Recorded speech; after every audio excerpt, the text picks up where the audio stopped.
Good evening, everyone. Good evening. I'd like to call the meeting to order. This is a meeting of the Tinton Falls Borough Council being held May 17th, 2022. Would the clerk please read the open public meeting statement?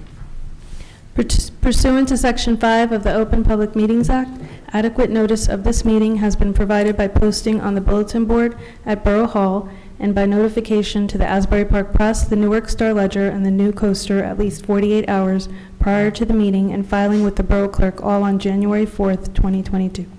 Thank you. May I ask the clerk to call the roll? Mrs. Clay? Here. Dr. Dobrin? Here. Mr. Manginelli? Here. Mr. Nessie? Here. Ms. Buckley? Here. At this time, I'd like to invite everyone to join me in reciting the Pledge of Allegiance. I pledge allegiance To the flag of the United States of America and to the republic for which it stands, one nation, under God, indivisible, with liberty and justice for all.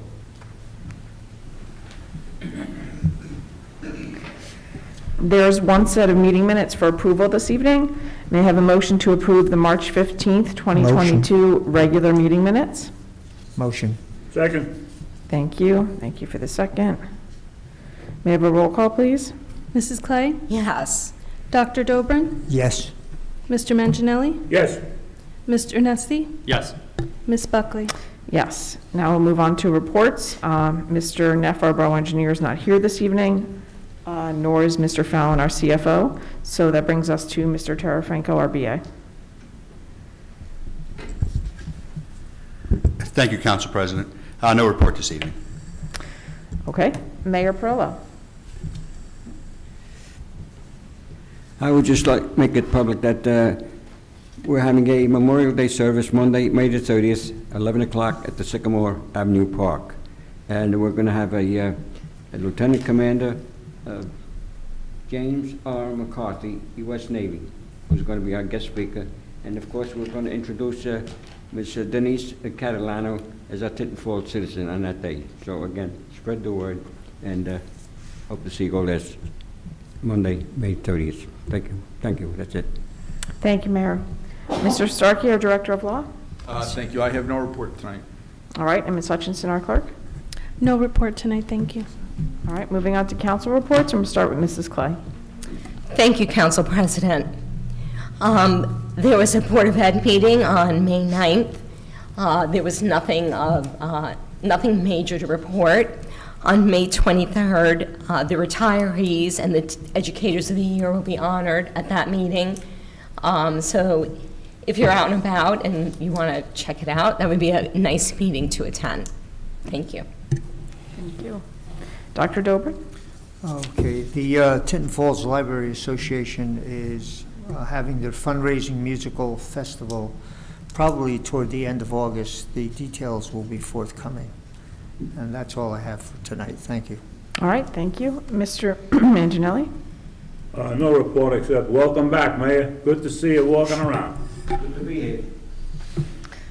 Mr. Nessie. Thank you, Council President. Good evening, everybody. Planning Board approved a preliminary and final major site plan for Donato Realty located off of Shafto Road. The property will have a small flex space warehouse. The next meeting we have for Planning Board is scheduled for May 25th. The Chicken Advisory Board is busy doing chicken coop site inspections for those who want to have coops and need to put them in the right location. So the board members are visiting residents, their properties, and giving them the thumbs up of where they can put their coop. Also, this week is National Public Works Recognition Week. Public Works help keep our community strong by providing an infrastructure and services of transportation, water, wastewater, stormwater treatment, public buildings and spaces, parks, grounds, emergency management and first response, solid waste, right-of-way management. They are what make our communities great places to live and work. So if you can, please thank someone from DPW this week, and it would mean a lot to them. So thank you very much, and that concludes my report. Thank you, Mr. Nessie. And for my report, first I'm going to start with, normally Mr. Neff would give this during engineering, but since he is out on paternity, there was a question that came from a couple of residents on the status of the Liberty Dog Park.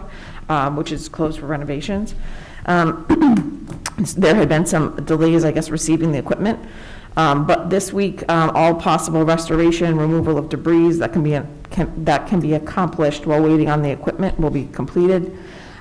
Playground equipment should be delivered and installed next week, and the dog park equipment should be shipped the week and arrive the week after that. So we're looking at maybe around 3 more weeks.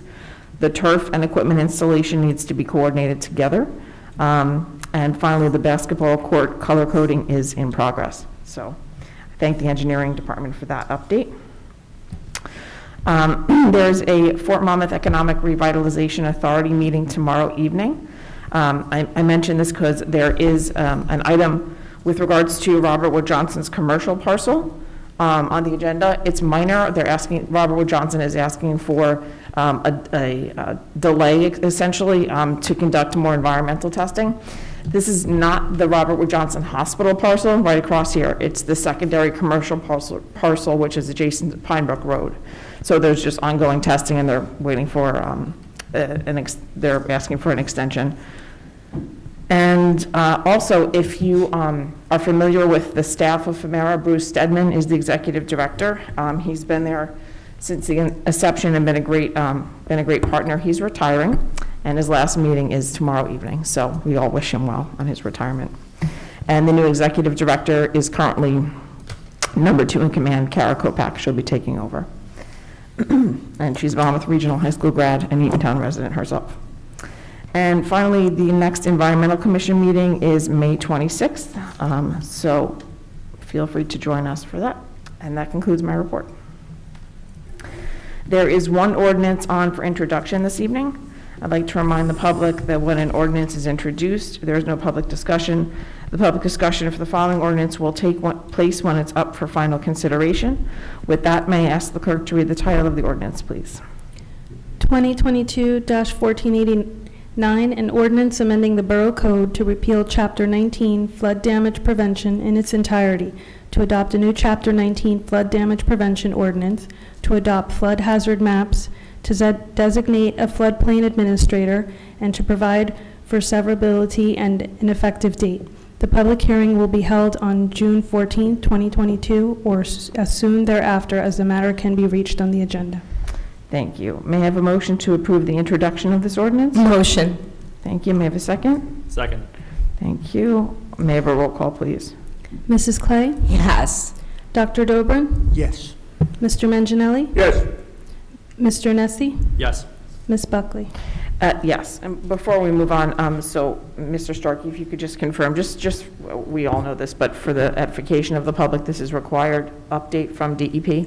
That's correct. The DEP adopted regulations that is now requires amendment of ordinances by every town in the state. So this is in accordance with those new regulations. Okay, great. Thank you for clarifying. Moving on to ordinances for final consideration. We will hold a public hearing with comments being limited to 3 minutes. Comments may only pertain to this ordinance. May I ask the clerk to read the title of the ordinance?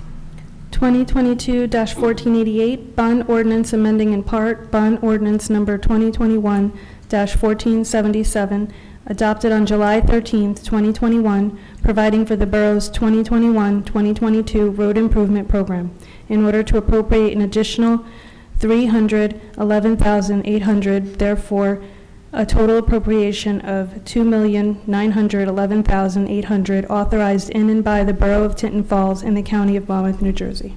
Thank you. May I have a motion to open the public discussion on this ordinance? Motion. Thank you. May I have a second? Second. Thank you. All in favor? Aye. Is there anyone from the public that would like to comment on this ordinance? Please remember to state your name and address for the record.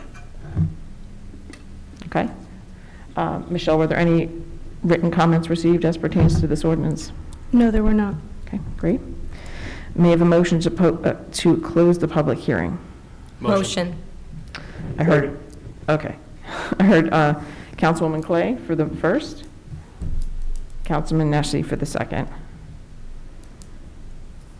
All in favor? Aye. Aye. Are there any council members that would like to comment on this ordinance? Okay. May I have a motion for adoption? Motion. Thank you, Mr. Nessie. May I have a second? Second. Thank you, Dr. Dobrin. May I have a roll call, please? Mrs. Clay? Yes. Dr. Dobrin? Yes. Mr. Manginelli? Yes. Mr. Nessie? Yes. Ms. Buckley? Yes. Moving on to the open public discussion. May I have a motion to open the public discussion? Motion. Thank you. May I have a second? Second. Thank you. All in favor? Aye. This is the time the public may comment on any topic of their choice. Please state your name and address for the record and limit your comments to 3 minutes. I'd like to ask the clerk first if she's received any written comments. No, I did not. Okay. Open it up to anyone. Yes.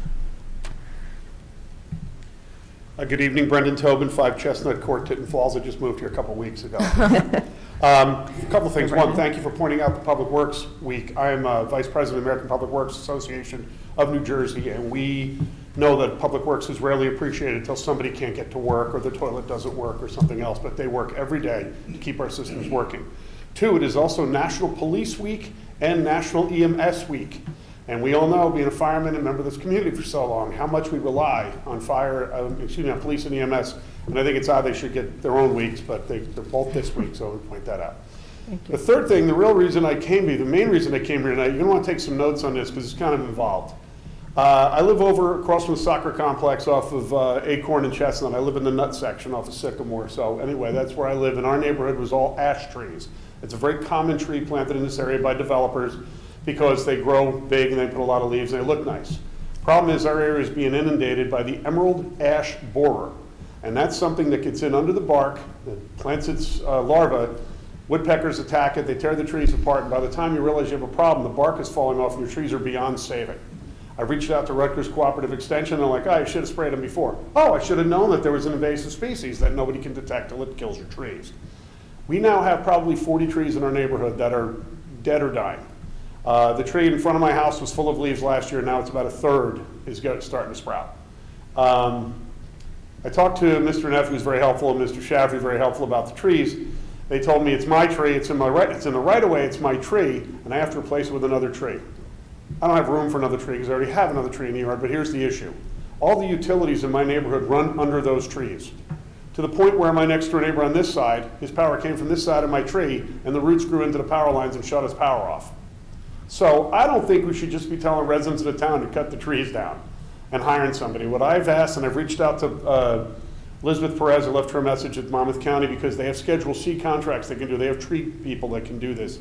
If you go into my neighborhood right now, you will notice orange lines on either side of all the trees. That's where the power lines run. And I'm sure the gas lines run right there too, because I know every time somebody's contractor hits the power line, they're gonna hit a gas line right next to it. We need some help to figure out, A, how to get this done affordably. The guy come, oh yeah, it's $800. Well, I only have one tree, my neighbor has 5. Okay, can the county do it for less money and we pay the town back like we do for other fees we do here? They can do that through Schedule C. I don't know if they can, I'm waiting for a call back. But we need people to really scope this out for the utilities, not just recklessly let people, I have a very professional grade saw, I could take that tree down. I don't want to. But stump grinding is gonna expose certain things. There's gonna be other elements with it. But if we don't take this stuff down, trees are gonna be dead and they're gonna start dropping branches. They're already dropping small branches. The branches are gonna get bigger. I have neighbors that are like, so what if it falls? There's a legal aspect on that too, because don't wait till somebody gets hurt before you realize you have a problem. I mean, I see people with trees leaning up on their houses that don't do anything about it. So I'd like to see if maybe we put a team effort together here to find out a solution to this. I don't want to chop down all the trees. I think it's terrible, but it's that point. And we need to have some sort of a plan. If the county can't do it, fine, but we need to know what we can do and how we can do it safely and properly. We've had utilities for FiOS get wrecked in the ground because of where the roots are. So there's a lot of stuff involved with this other than just take the tree down and plant a new one. I'm not picking on them, I understand that's the rule. They were just explaining that to me. I don't think they had the idea of the scope of how big it is, and I know Mr. Neff has been excellent coming to my neighborhood when we needed the road paved. I mean, he's all over it. He does a really good job. I was kind of hoping he's here tonight so I can throw a little praise his way. But, you know, it's more involved than just taking out a couple of trees. It's a mess. And when we were out on the road last week raising money for the firehouse, tree companies kept coming by with ash trees in the back, and they're saying they're dying all over. So this is going to be a problem all around the town. Once they get there, they're there. The woodpeckers are going to hate me because that's how they feed a lot, but I can't have branches falling on other people's cars and stuff when they park there for the soccer complex. Gotcha. Okay. Thank you, Mr. Tobin. Thank you, just let me know what we can do. Appreciate it. Thank you. Does any other member of the public would like to make a comment on it? I always ask because I see new faces, so. Good evening. My name is Jeffrey King. I'm at 24 Elizabeth Parkway in Eatontown. Appreciate the opportunity to speak before you all. I've been here in the past. You may recall that I was advocating for cannabis industry to come and bring jobs and economic development to the borough, and as well as provide needed medicine for our residents and local folks, veterans and children and people who benefit from this, people who have suffered under the opiate crisis. It's a gateway out. There's a lot of reasons why I think it's right for Tinton Falls, which I've already articulated. So I'm more here this evening just to check in on the status of if we have applications coming in and whatnot, because I do know some entrepreneurs that I think would be interested in coming to the borough, and I'd like to have that conversation, have some information to bring back to them. Thank you, Mr. King. With Mr. Neff not being here, I'm going to ask, I don't know if, I haven't personally heard anything, but I wouldn't. So Mr. Tarafanko? I'm going to defer to council on this. I would say the status is the council approved an ordinance authorizing 2 licenses for each of 5 classes. And there, as far as I know, there are not applications have been submitted. That's, unfortunately, Mr. Neff is out. That's kind of within his purview. Okay, I appreciate that update, because it is very competitive to get these licenses from the state, and there's not a lot of communities right now that are willing to host these businesses, and I think it is a good opportunity for Tinton Falls to welcome some operators that are local and diverse and looking to give back to the community and not just end up with some sort of Walmart type of company. But I appreciate this council's leadership very much in getting over the stigma, the racist history of prohibition, the failure that resulted in so much damage in many communities in our state. And I really value that you're looking to move forward, and I would like to be a customer of the industry here as opposed to go to a neighboring town and spend money there. I'd like to keep it local. So thank you very much for your leadership on that. And I will be continuing to follow up with you. Thank you very much. Great. Thank you, Mr. Thank you. King. Appreciate your comments. Was there any other member of the public that would like to make a comment this evening? Okay. Hearing no further comments, may I have a motion to close the public discussion? Motion. Second. Okay, all in favor? Aye. Great. Miscellaneous business, does any member of council have anything to add that they didn't during reports? All right. Before we move on to the consent agenda, are there any items any member of council would like removed to be voted on separately? All right, hearing none. May I have a motion to approve the consent agenda? Motion. Thank you. May I have a second? Second. Thank you. May I have a roll call, please? Mrs. Clay? Yes. Dr. Dobrin? Yes. Mr. Manginelli? Yes. Mr. Nesty? Yes. Ms. Buckley? Yes. At this time, I'd like to ask the Director of Law to read the executive session resolution. Yes, resolution to enter executive session. Whereas the Open Public Meetings Act provides that the Borough Council may go into executive session to discuss matters that may be confidential or listed pursuant to NJSA 10:4-12, and whereas it is recommended by the Director of Law that the Borough Council go into executive session to discuss matters set forth hereinafter, which are permissible for discussion in executive session. Now therefore be it resolved by the Borough Council of the Borough of Tinton Falls that the council shall go into executive session to discuss the following 2 items, and they are both under the category of contract negotiations. The first is a discussion of the health services contract, and the second is discussion of the Sycamore Fields lease. The Borough Council, upon approval of this resolution, will be going into confidential executive session outside of the presence of the public. So the public knows, there will not be any further action taken after executive session tonight. So this will effectively end the substance of the meeting, although the council will come out simply to close the meeting when the executive session is finished. Thank you. May I have a motion to approve the resolution? Motion. Thank you. May I have a second? Second. Thank you. May I have a roll call, please? Mrs. Clay? Yes. Dr. Dobrin? Yes. Mr. Manginelli? Yes. Mr. Nessie? Yes. Ms. Buckley? Yes. This concludes the regular portion of the meeting. Feel free to stick around, but if not, have a good evening. Thank you, Tobin.